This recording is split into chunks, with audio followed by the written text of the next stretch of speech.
I haven't done one of these in a while because honestly, I totally forgot about it. Shh, don't tell the others. But let's get back into my series, Alternatives to Your De-Influenced Wedding Trends. Or maybe de-influenced wedding traditions.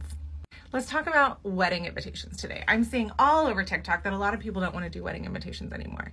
And honestly, you have a lot of leeway there. I wouldn't do nothing because I think you should still have some sort of invitation, and I'll talk about that, and some place to gather RSVPs and other info. But you've got lots of options. The first thing I would still do, and I would encourage you to do, is a wedding website. Get a free version. You can go through Minted or Zola. The Knot I'm not a huge fan of, but you can go through the Knot. Any of those have free wedding websites. This is going to allow you, at the very least, to provide all the wedding information for guests to find and gather RSVPs with their dietary needs. Maybe there's lodging info they need to know about or shuttle info. All of that is going to need to be on your website. But again, it's free. So what about an invitation? I would encourage you to do something. Now, my clients who really feel strongly about not using paper are doing email invites. You could do something like paperless post if you want to make it simple, but it does cost money. Or you could literally just do an email blast from your email. You could even, if you have the skills, make a little photo to pop in or design it to be a little bit cute. It's totally up to you, but you literally could just send an email and make sure that the RSVP goes directly to your website. Now, what if you want something a little more solid than an email? There are options.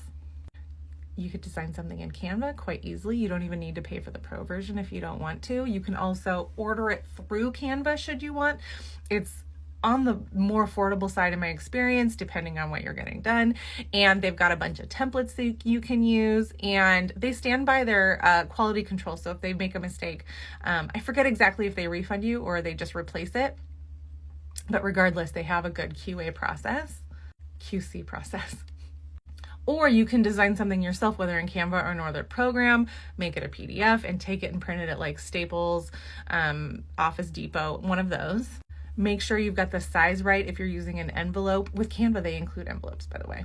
Not included, you have to pay extra, but that's an option, like matching envelopes. Or you can literally print a postcard that prints right through the mail. Now make sure that you're abiding by USPS postcard rules, but that's totally an option. Now, what about save the dates? I think a lot of people feel this is unnecessary. I would say some kind of save the date so people can literally just save it on their calendar, especially when travel, taking off work, all those things are involved. It just helps people know it's coming. You could do something as simple as a postcard. Again, you could send an email again. But I would do something so that they do save that date, especially when travel is involved. And again, people have to take time off work sometimes.